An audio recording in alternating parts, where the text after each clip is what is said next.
Welcome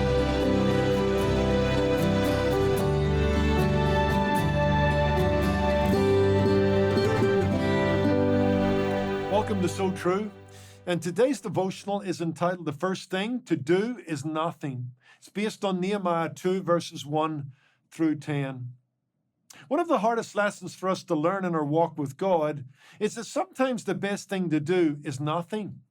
In the sense that we actively wait for God to do that which alone allows us to do more for His kingdom and glory. There's never a right time to do the wrong thing, but there's a wrong time to do the right thing. Ecclesiastes 3 verse 1 tells us there's a time for everything under the sun and a purpose attached to that. But later on we're told, and God makes everything beautiful in His time. Much good can be undone through precipitous and perilous actions on our part. Running ahead of God is just as great a spiritual danger as falling behind in our obedience towards Him. Psalm 32, 8 and 9 warns us not to be like the mule, that is to be stubborn and hold back on what God wants us to do. But it also tells us not to be like the horse, which I think by implication means to jump ahead and do our own thing. This principle is worked out early in Nehemiah's ministry in chapter 2, verses 1 to 10. Having become burdened about the dismal state of affairs back in Jerusalem, Nehemiah immediately offers his services to God. You'll see that at the end of chapter 1, verse 11. But Nehemiah was all too aware that to ramrod the issue of the plight of Jerusalem with the king could precipitate a right royal mess. Therefore, here's what he did. He waited for a God-given opportunity to tell the king of his desire to return to Jerusalem to head up a rebuilding program. That waiting time lasted 4 long months, spanning November to April. You can kind of patch that together. Nehemiah 1 verse 1, Nehemiah 2 verse 1. But after 4 months, God acts.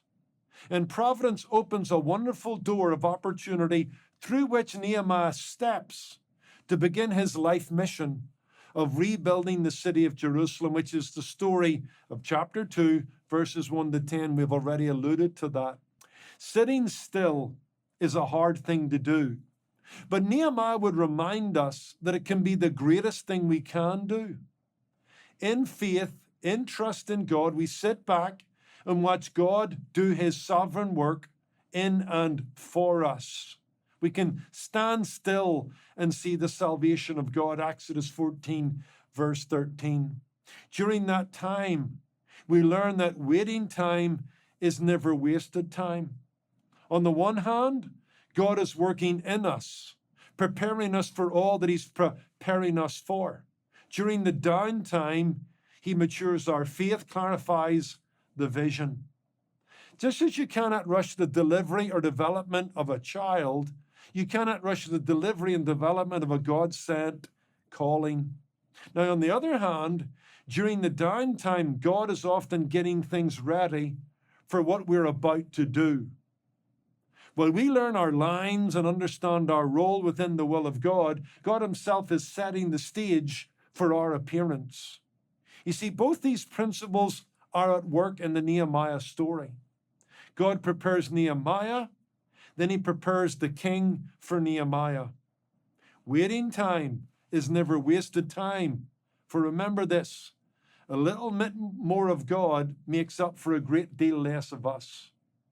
Philip Melanchthon and Martin Luther were once deciding on the day's agenda. Melanchthon said, "Martin, this day we should discuss the governance of the universe." To which Luther replied, "This day you and I will go fishing and leave the governance of the universe to God." Leaving things alone and leaving things with God for a time is sometimes the best thing we can do. Waiting time is never wasted time.